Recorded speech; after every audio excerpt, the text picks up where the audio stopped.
Okay,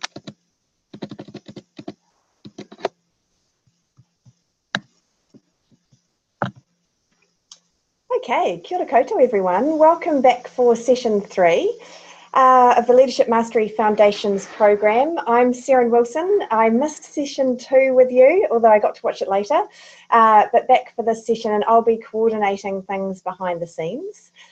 Before we begin, I'll run through some quick housekeeping, and that'll also help with a few people who've indicated they'll be a couple of minutes late. So we have set up the session so that you're muted on entry to avoid any noise disturbances. So just remember, when you go into your breakout rooms, you will need to hit unmute in your toolbar at the bottom of your screen, and that's the symbol that looks like a microphone in the left-hand corner of your toolbar. So just remember to mute yourself again when you come back into the main room, and we'll keep an eye on that anyway. So there will be 2 breakout sessions today, one of around about 5 minutes and one of around 15 minutes. As per our last sessions, most of those breakout rooms will be 2 people, but if we have slightly odd numbers, there might be a room with 3 people. So when you get the invitation to enter a breakout room appear up on your screen, click accept and away you go. And once again, once you come to the end of your time, I will flash up some warnings and some just reminders about swapping speakers halfway through your time. When you have 1 minute to go in your breakout room, you'll see a 60-second countdown begin to finish your conversation, and then you'll return to the main room automatically, or you can, if you finish your conversation, join at your leisure. I would recommend you keep a pen and paper, or you are online, so you can scribble some notes down online as you go, particularly if you want to note down some questions for Louise at the end of the session. So this module looks at our early strategies in life that still impact us and others at work and in our relationships. It will also explore new strategies, the quality of our energy, body intelligence, wholeness, and how resourced we are for our life. So to get the session underway, I'd like to welcome Louise. And just give me a moment so that I can move across to spotlight Louise.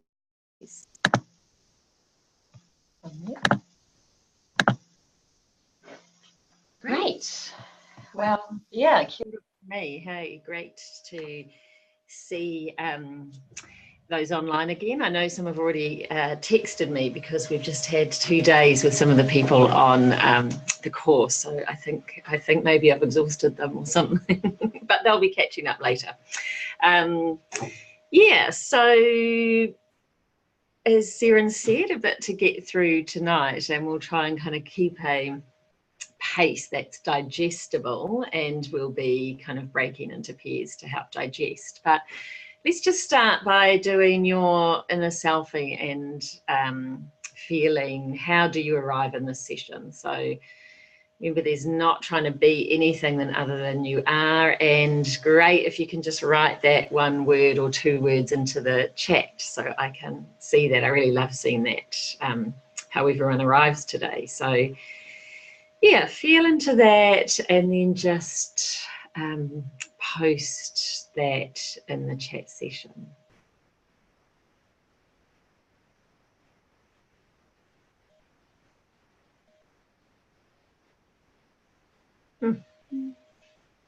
Nice seeing those come up. Yes, and we've got, as I said, a slightly smaller group actually online, but people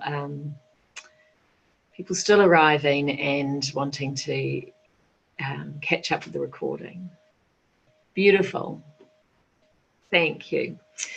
Okay, so let's do our sort of arrival meditation now. So just close your eyes and let's just go to another level of arriving.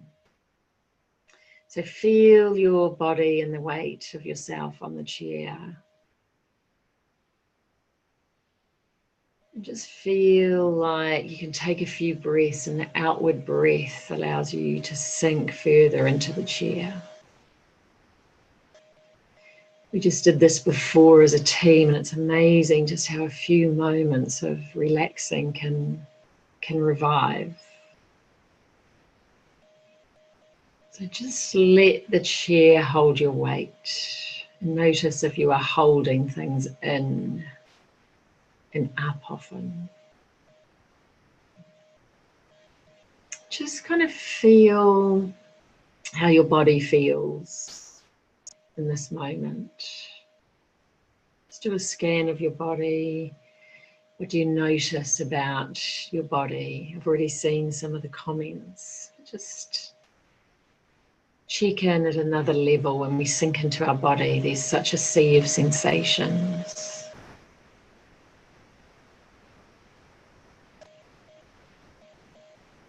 Maybe see if there is a part of your body that's calling you, that wants some attention. Maybe just really stay there for a few moments and presence that part.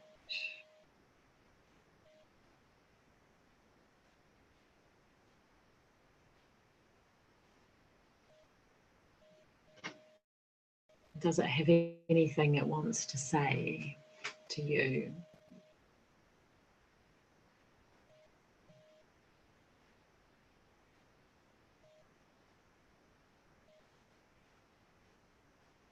And then feel into your emotional field. What emotions feel present?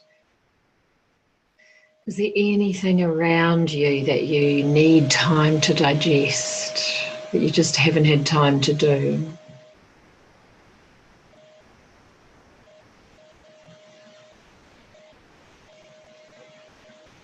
There's things you've been kind of pushing away and resisting that just need some time to kind of land, experience lands in us and down, doesn't have to go in us and up to the head.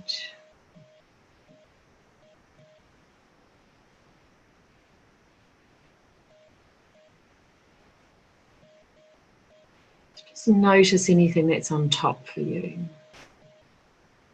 Just your presence in yourself to yourself. And notice the quality of your mind. Is it kind of racing, foggy, clear, open? Everything we do in presencing is just friendly. We're noticing, we're letting it be. It's not a problem.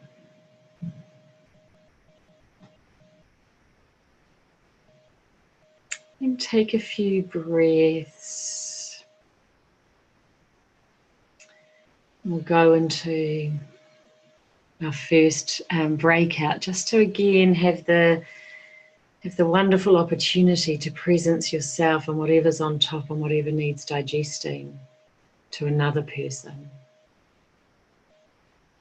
And remember, the other person is just listening, and we've got about 2.5 minutes each to just presence ourselves to another person. Just talk about what's on top, what's happening, anything that you haven't had time to digest, and we'll let you know when 2.5 minutes is to swap over. And the other's just bringing your appreciative self. You're just appreciating and listening. Okay, see you in 5 minutes.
Use. Oh, unmute the speaker. Do you want to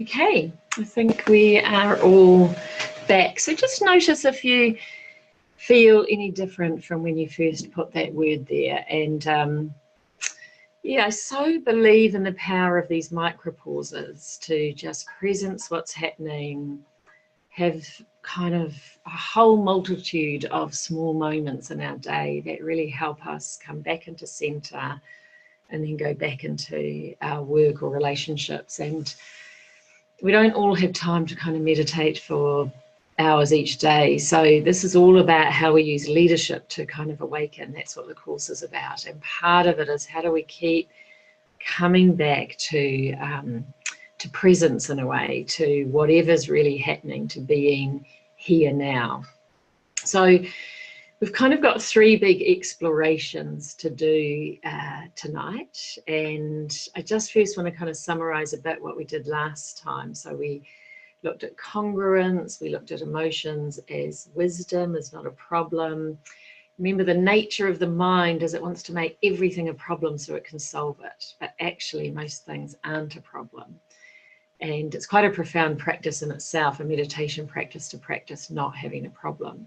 So we looked at that, we looked at our needs, and we looked at our kind of delicious yes and no, and the yes, no, yes tree. And that was kind of part of the practices about what's, you know, how kind of congruent am I when I have a yes and a no? What do I know the difference? Do I really know what's a proper yes and a no for me? And how do I presence this to myself and then to another? So that was sort of last time's focus. And this time I've got, as I said, three explorations. The first one is around our sort of inner compass. The second is around the nature of our energy.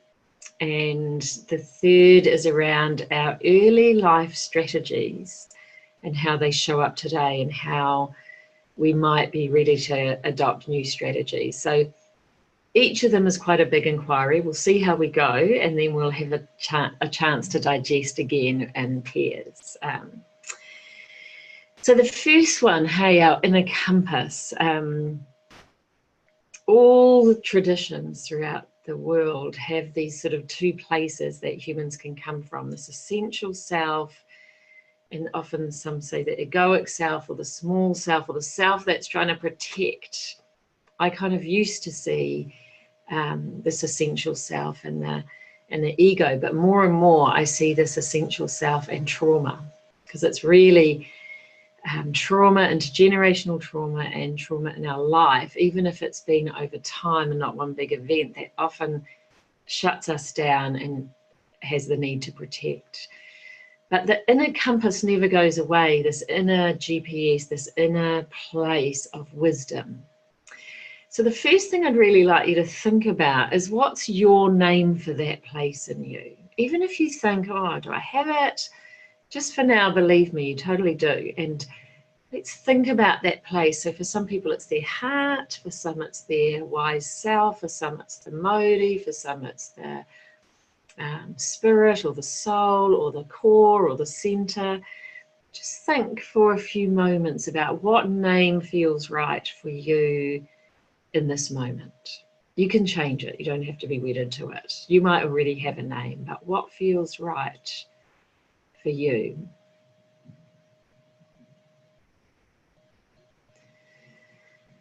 And hopefully you've all just got something that feels workable for you. Even something as simple as essence, core, center kind of works. And I want you to think now, which part of your body do you really feel like you connect to that most? Like for most people, it's either in their heart or their belly, but just see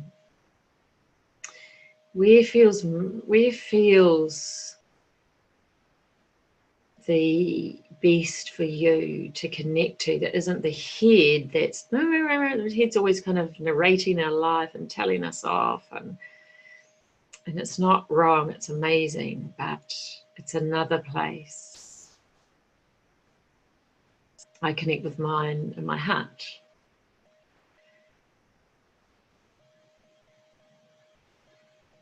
And then I want you to feel or sense into just a symbol or a place that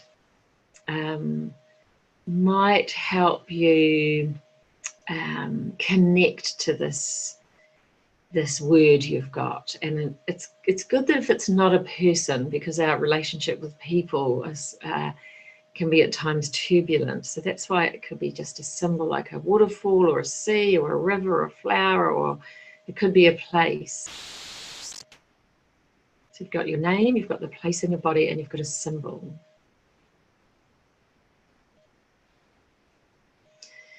And then I want you to bring those three things together. This is my word, this is my symbol, it sits in my heart or my belly or whatever part of your body feels right for you. And just see if you can get a felt sense of that place.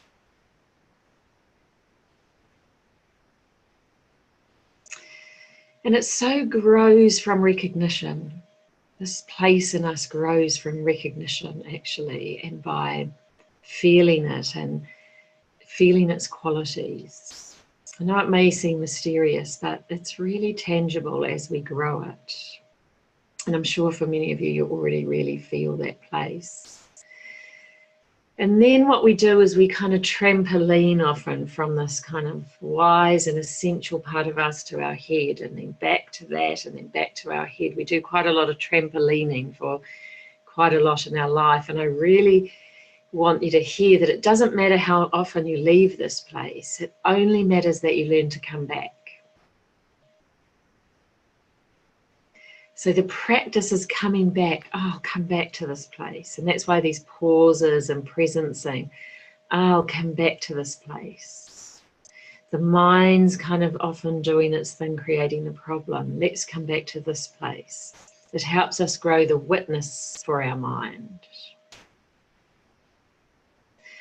And again, what does this have to do with leadership? Hey, and I often say, like, it takes one person to connect to this place, to their heart, or to this place in themselves, and it's in the room. Will it be you? It takes one person to bring that energy into the room. And one more little exercise while we're here, hey, is let's just for everyone in this moment, just feel into that heart space. Even if it was a different place, for now, I just want you to feel into your heart space. And I want you to feel yourself open your heart and feel what that feels like. Just feel that you kind of open your heart to all the people online in this moment.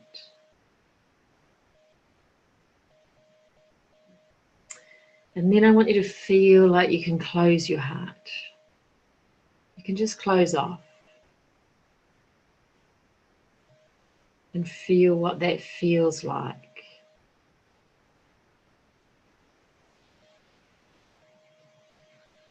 And then feel that you can open it again.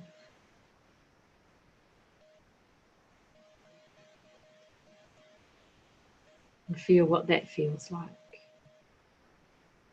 And it's such a simple thing that we've got all these amazing competencies as humans that we've forgotten. So this ability just to open and close your heart. I just need to go inwards, I'm closing.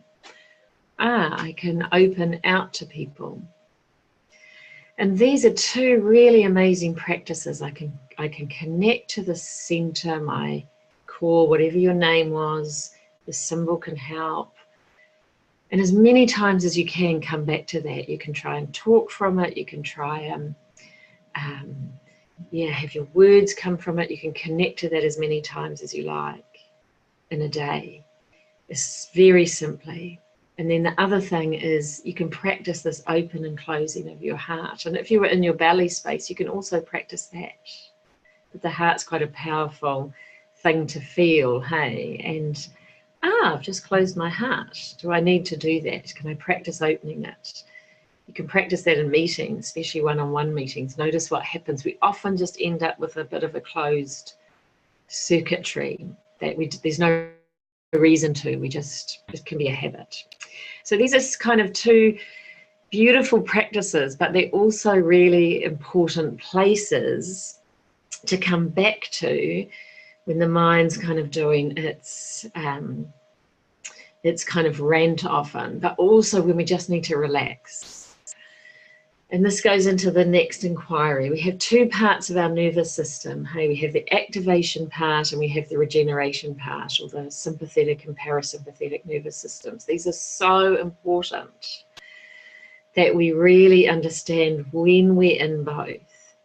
And of course, our world has got really addicted in a way to the activation. And we can stay so activated with our phones and we're active.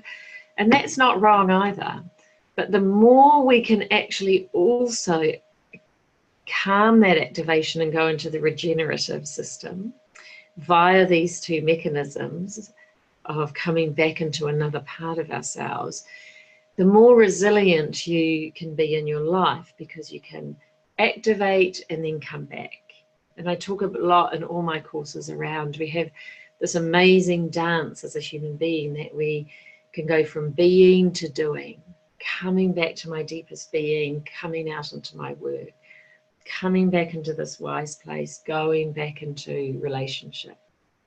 But we do need to come back, because that's the place where we regenerate.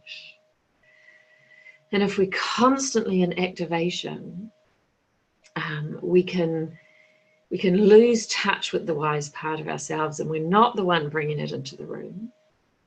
And we can also kind of start to undermine our core energy. And one of my wise teachers, he talks about, you've got two types of energy. You've got a savings account and a daily account. And if your daily account doesn't include some of these replenishing, you start to draw into your savings account. And we all know what happens when we draw down on our savings. Hey, there can be less and less there. So as we introduce this topic of how do you really kind of work with your body and resilience and intelligence, this idea of working from your being to doing. And again, I know it's so hard to find time, which is why I'm so passionate about these micro pauses. Doesn't matter how often you leave that wise place, it matters that you come back. And when you come back, that you teach your body relaxes when it comes back. We sit in so many meetings all the time. You can sit there tense, or you actually can practice this and get so much relaxation benefit. And we wind up and up and up and up during the day, and then we expect that we get home and we just sleep, that we relax and we sleep. Well, it's too hard. So we need to learn this beautiful capacity of we wind up, we wind down. We wind up, we wind down. And the more that you practice this, your body will actually get used to it itself and start to do that.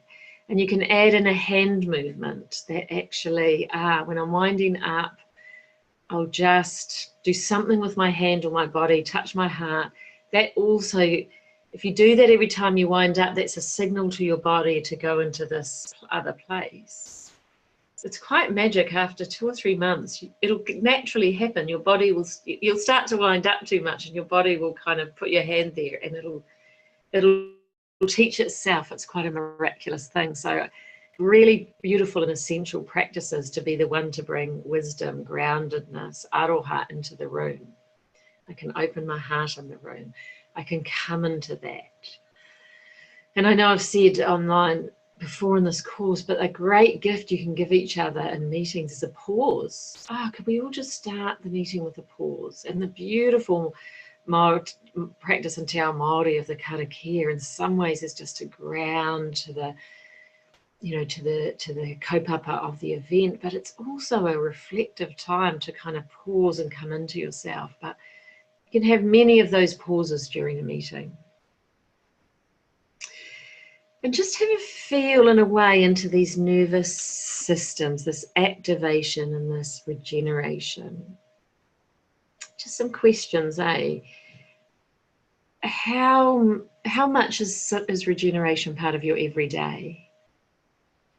How much do you feel like you might be using your savings account? How, yeah, I saw quite a bit of tired. And of course, we have times of tired, and we have times where, you know, I've got a lot on myself right at the moment, but it's, these practices are so profound, I know, because I really practice them myself. So how do we kind of put this pause, this coming back to this essential part of ourselves and getting to know it and trust it and believe in it and feel it and bring it. We can ask it. I often say, imagine your head and your heart, or this other place is at a table in your heart, at a boardroom table. Give the head its say, because it always wants to have it. And then ask this other place, what else is there? What would you like to say? What does this place want heard, want raised? So it's back to this kind of link to congruence too, that we can see these different layers within us. So our nervous system at the moment has a bit of a set point. Have a feel at what your set point is. Does it feel a bit too active for you? Do you want to start to pull it down? I don't meet many people, but you may be one whose is a bit so laxed out that you need a bit of activation. But could well be. So have a feel about this system in you. Feel that set point. Does it feel good to you? And then I want you to have a feel into your organizational nervous system. Each organization, or workplace or community has a bit of a nervous system itself. It really does. Feel the quality of it. Is it again, is there this ability to regenerate, reflect, and come back into the work, harvest the learning? Or does it feel, some organizational nervous systems can feel quite fried? They're so overheated. What does yours feel like? And what does your organizational nervous system make you feel like? What's the dance between your workplace and your own? And if you lead a team, what do you think you lead?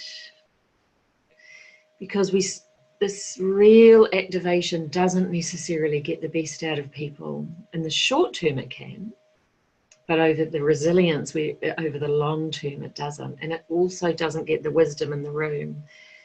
And I think I've said as well, it just worries me often that there's 12 pressure pipes in a room trying to make a good decision.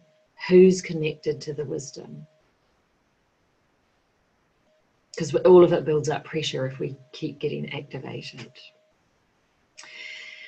So those are two quite big inquiries, hey? And I want to add a third. I know this might feel a lot, but again, you can listen to the recording and then we'll sort of digest them. But it's so linked as to why we get overactivated. Why is society doing that? Because we do have to become a bit countercultural, because it is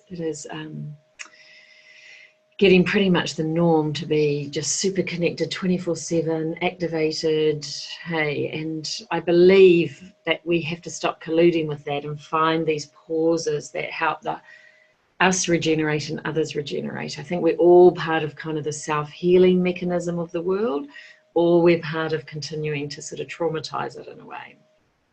And people often say to me, that's too big a word to use, trauma.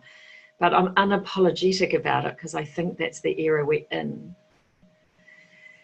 So the next kind of inquiry in a way is, you know, has a real depth to it too. And I'm just going to ask some questions again. So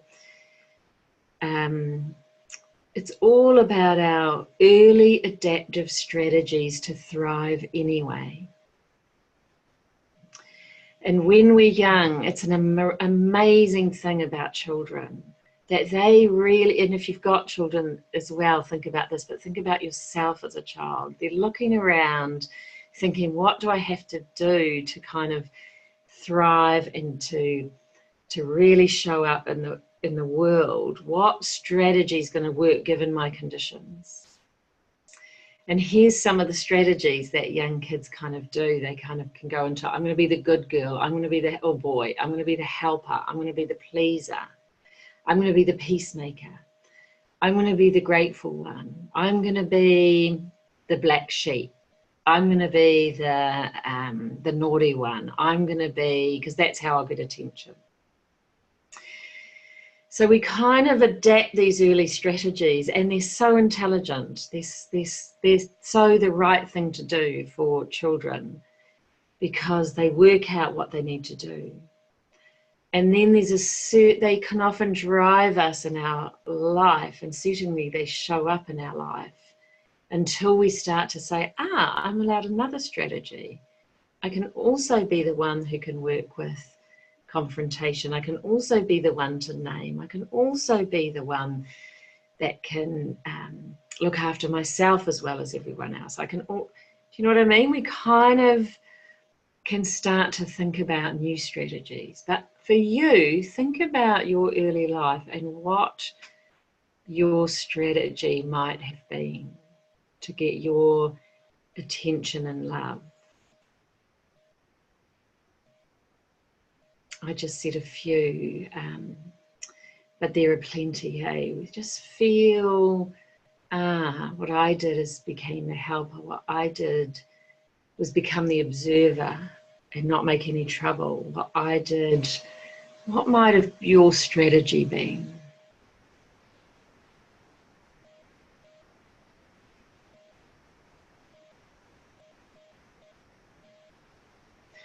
And just have a think about how might that show up today?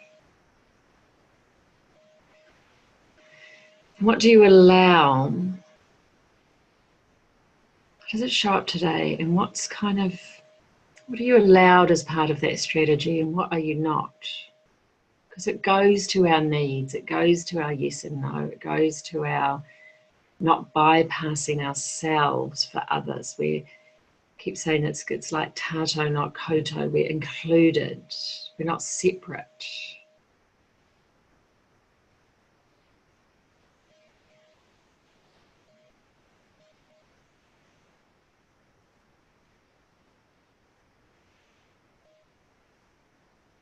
And where do you see in your organization or family or community, where do you see other people enacting their strategies?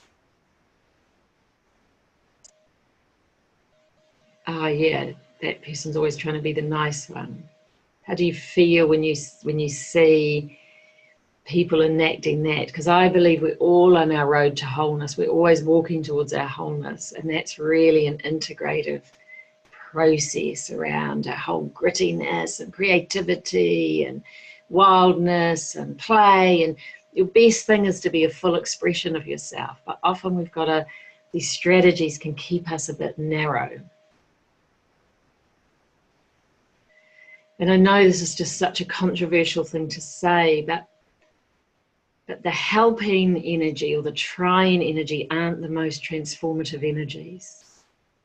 If I'm trying to help you, hey, rather than I'm trying to meet you fully in your vulnerability with mine, there's a great quote, like, if you've come here to help me, we've got no business to do together.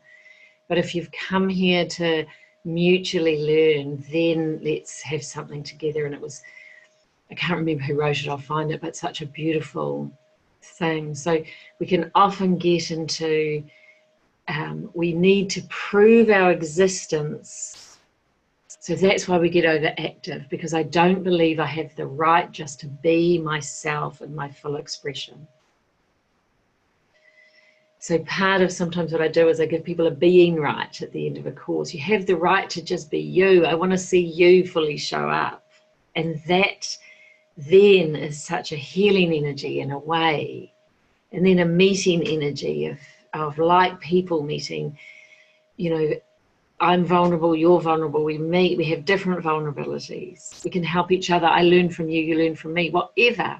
Remember I said at the first one, what if we saw everyone in our life as our teachers and us, the learner. So let's just take a moment to digest all that, hey? Just lead through a very short meditation, but just let's take a moment to digest those three things: the inner compass, the inner place, your essential self. That actually, the more we grow it really helps our regeneration of our chi, our energy, just how we're using our energy at the moment. How did that land in you?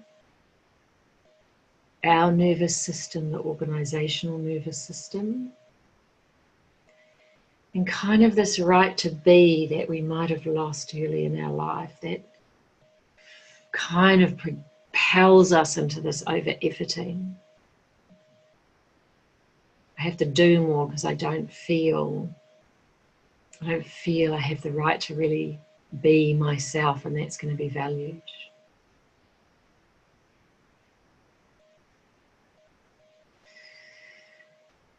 Yeah, so we'll just pause.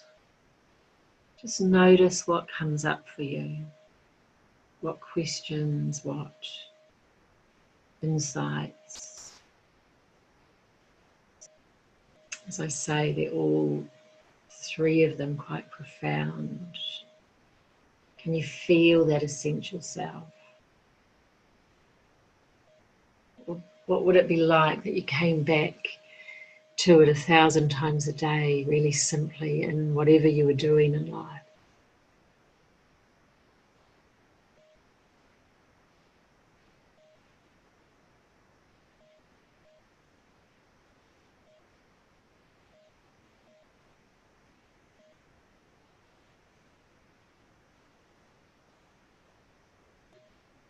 Just feel any qualities you feel about it. Go back into that place, the symbol, the word.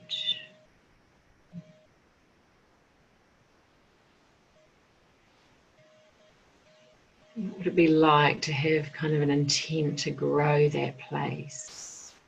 It's so nourishing.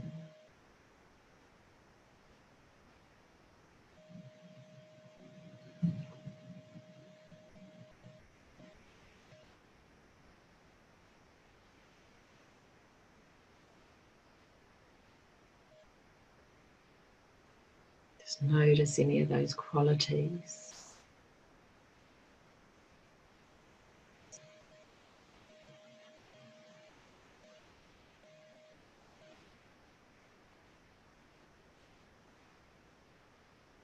Just feel like when you go into it, your whole body can just relax around it. What if in this moment you felt, I am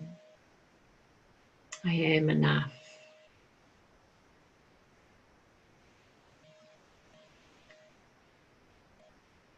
And that with curiosity we can find all the kind of wild, beautiful, gritty places in ourselves and express them.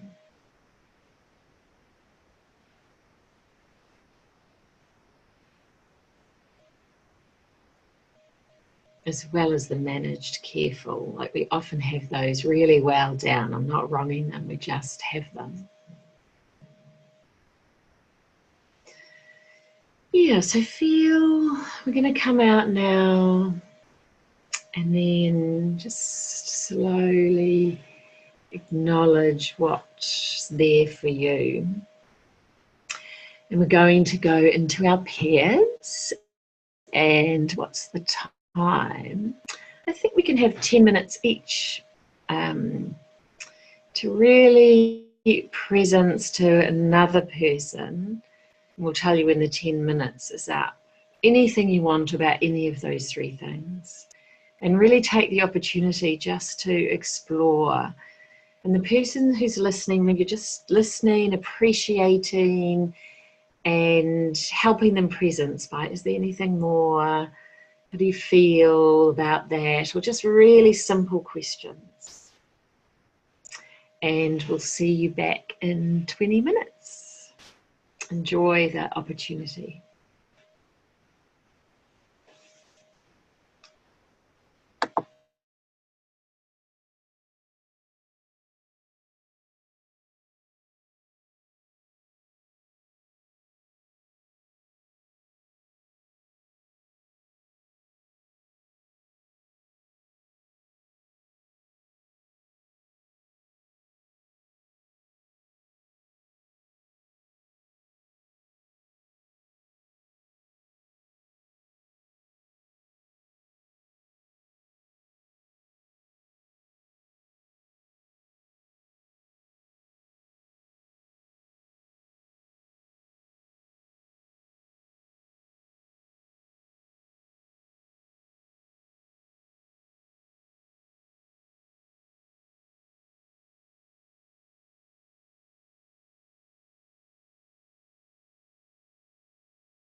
Okay. Yeah, so I hope that went well, because that was quite a lot, hey, and a lot to think about. And I know we're just kind of introducing these in this sort of short prototype, but yeah, you can keep exploring these, hey, and go back and listen, or we're happy to kind of share some resources at the end too. But keen to hear any questions and answers, or questions, and we can explore. So yeah, any questions, you can write them or come online, or great to hear what's in the field.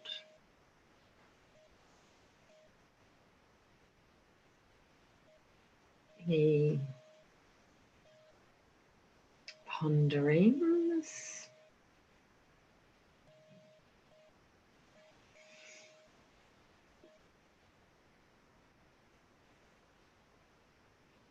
Anyone brave enough to come online?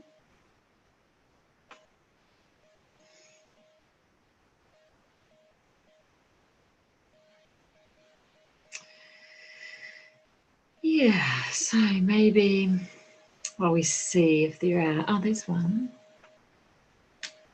What are some tools to help ascertain the right to be? Yeah, beautiful question. Hey, it's a profound thing, isn't it? I feel like it's a really profound thing to really accept you have the right to be you. So some of it's an inquiry into the beliefs you have that aren't that.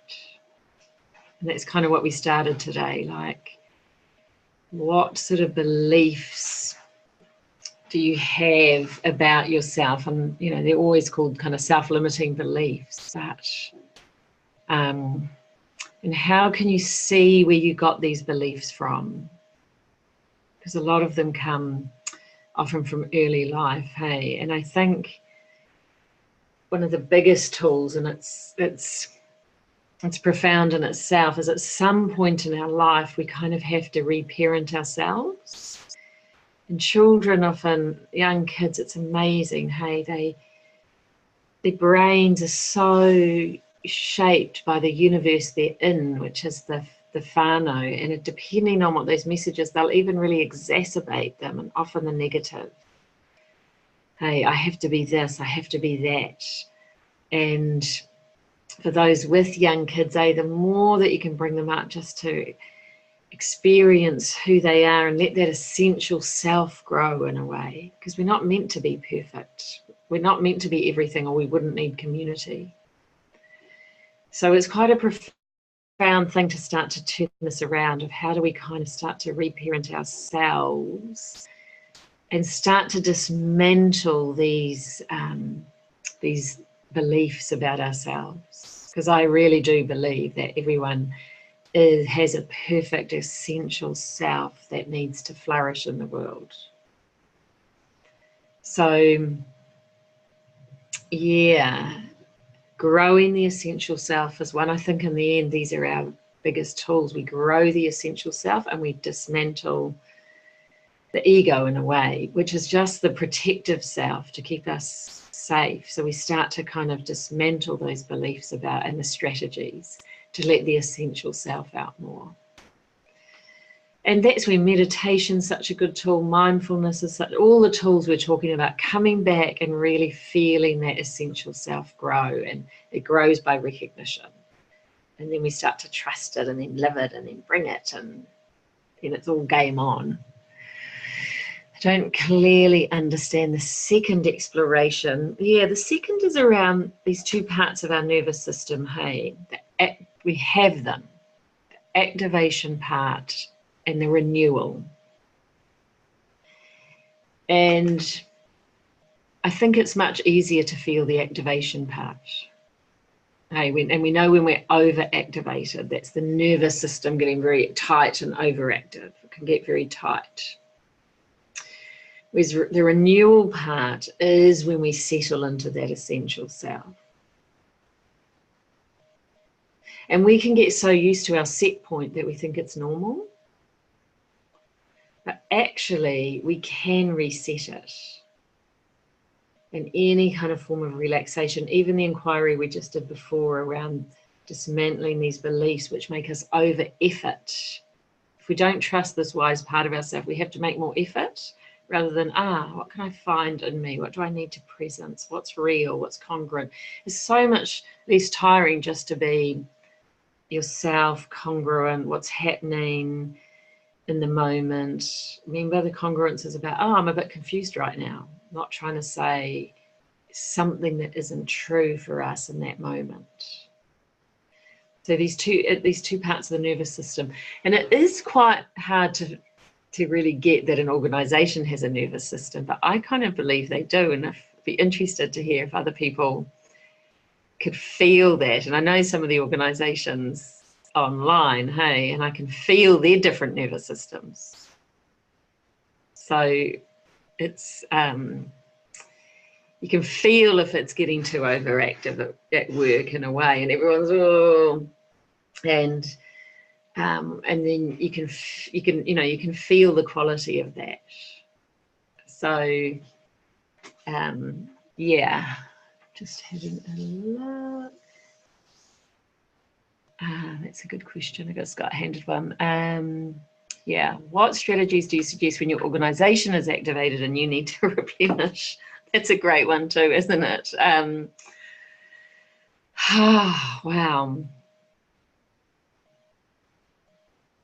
Ideally, wouldn't it be great that we had this built into our workplaces, so everyone can pause, meetings don't need to be so, we help people access that wise place so that we can all access the wisdom of each other.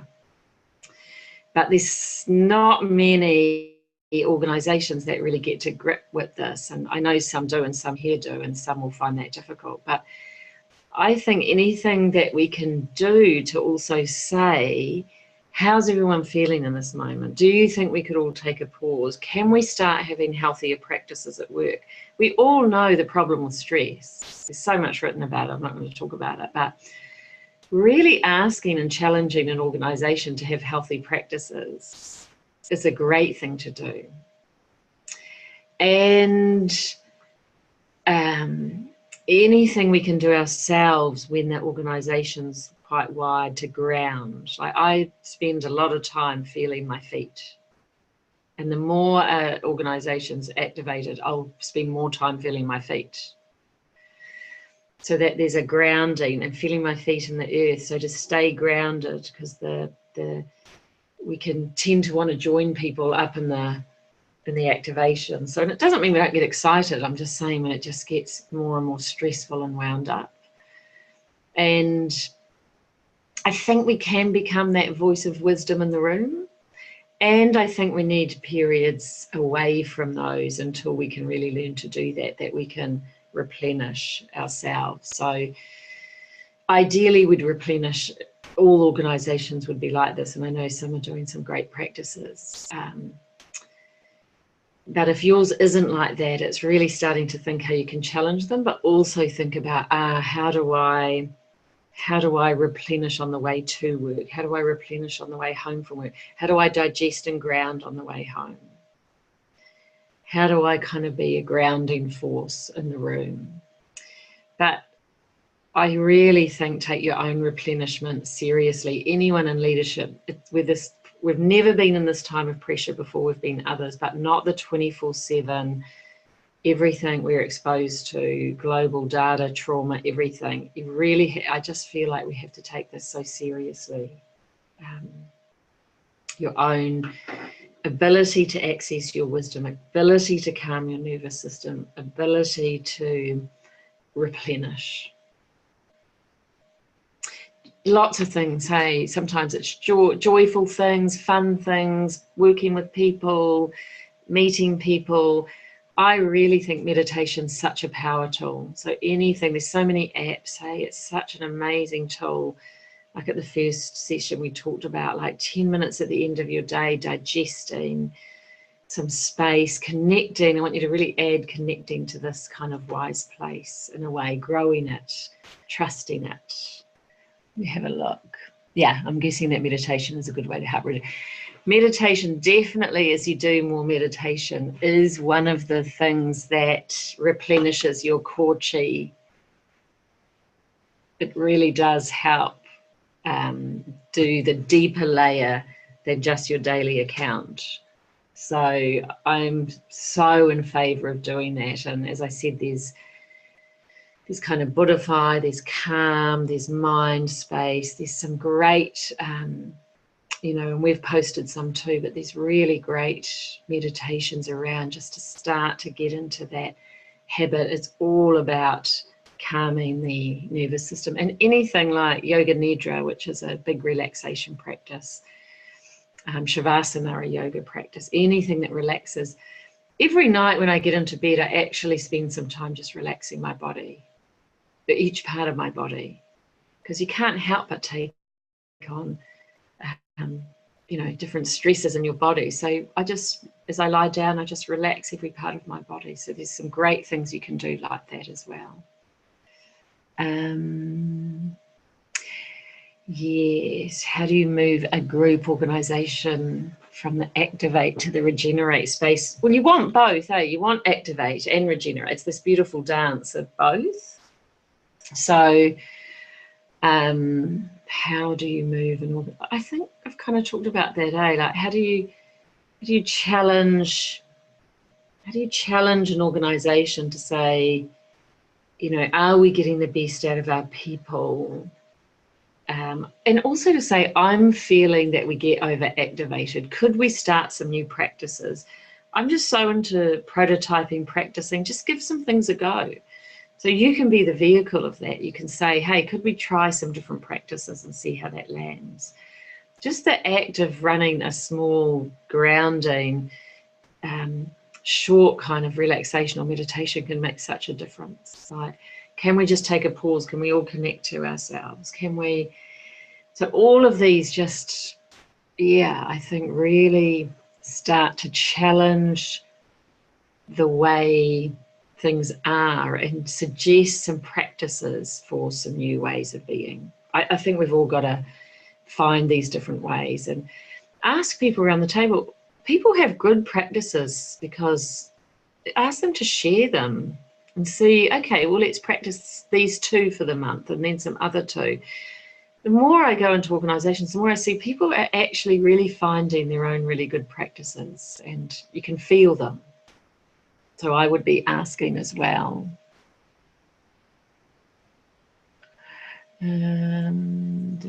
Sort of, she mentioned meditation might not directly reply to yours. A free meditation app.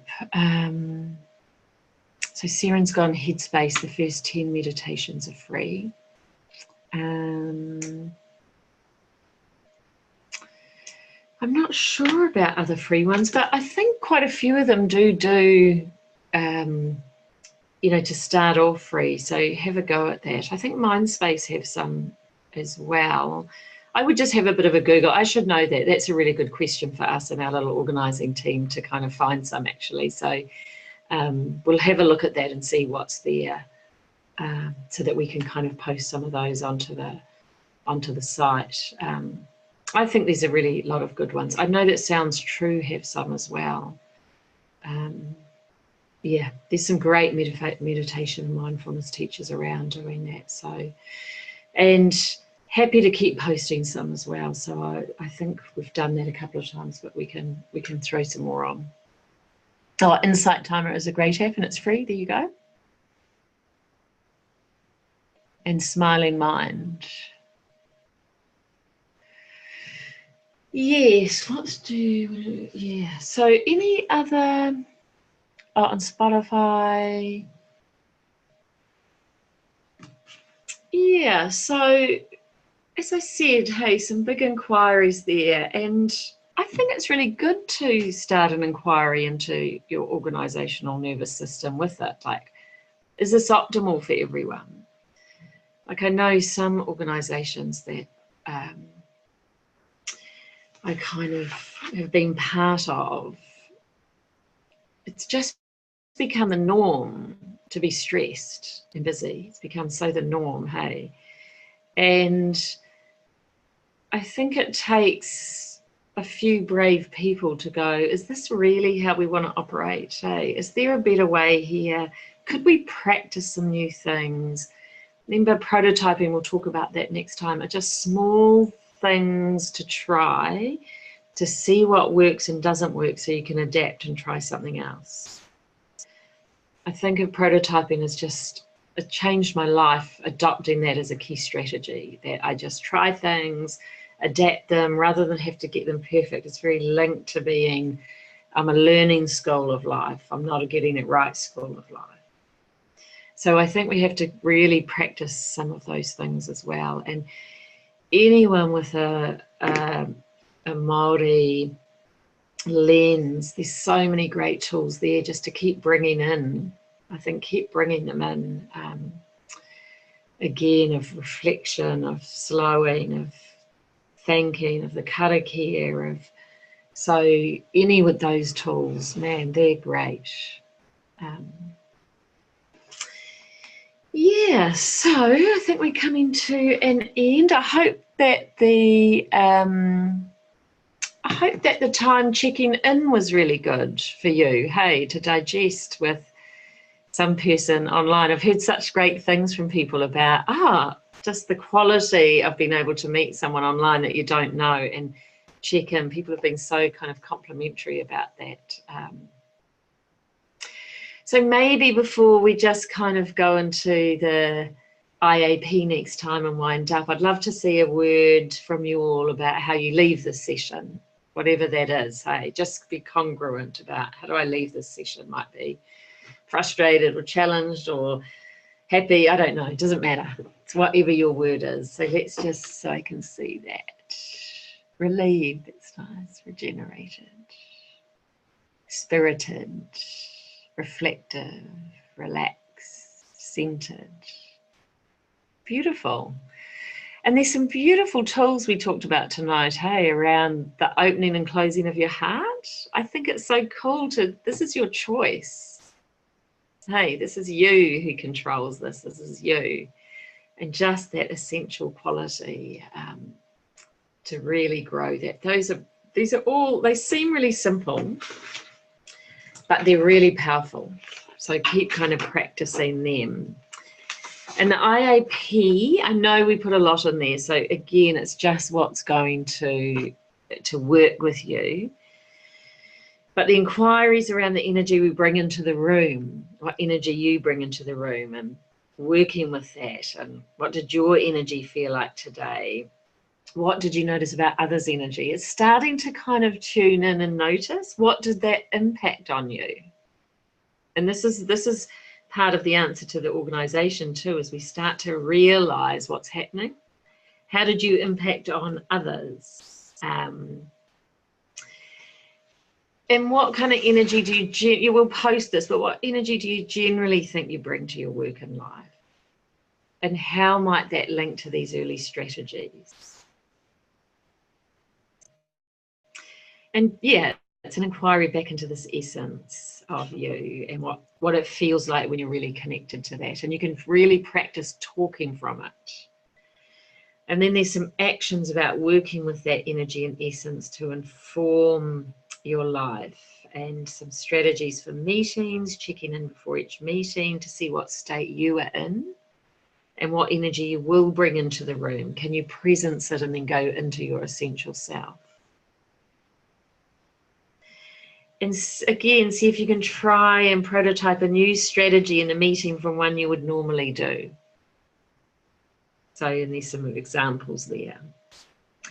And also add something into your life that's nourishing and relaxing for you. Just something, some joy, some contemplation, some meditation, some quiet time.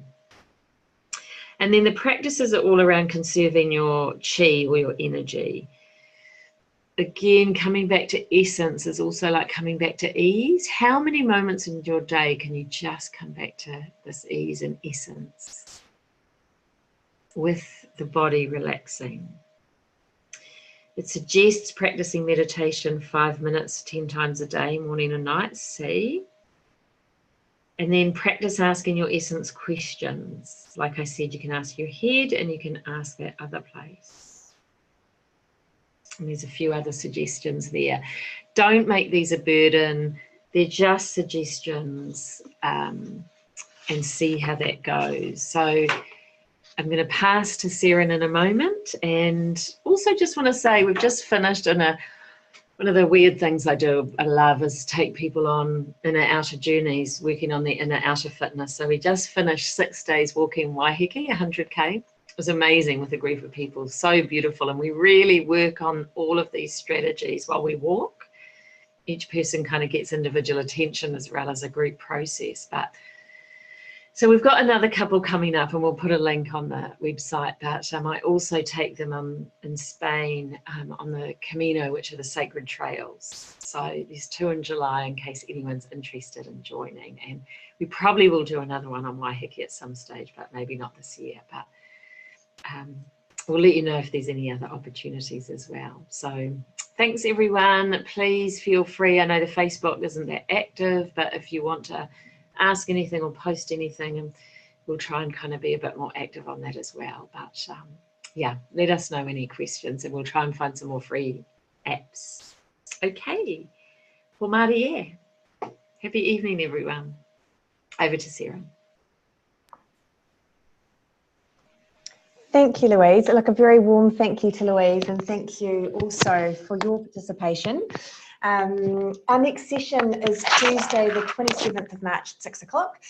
You'll receive a link to today's recording, your IAP, journaling and recommended reading list, and also meditation, which will come through to you over the next 48 hours. So just a quick reminder that the Facebook group is active, and Louise does put up posts on there just to ask some questions and continue and extend your thinking around some of the topics covered. And we'd love to see your feedback on there as well. And on the topic of feedback, we will be sending out a feedback survey for you, and we really value your comments. They've been really helpful for us in thinking about how we structure the program over these last few modules. So really appreciate you taking the time to complete the short survey that we send out as well. You will get a Zoom link ahead of the next session with a reminder link on the day, and that'll come through via hello@leadershipmastery.nz. But if you do have any questions or feedback, also pop them through to hello@leadershipmastery.nz. Otherwise, we really look forward to seeing you in our next session, Tuesday, the 27th of March. Thank you very much, everyone.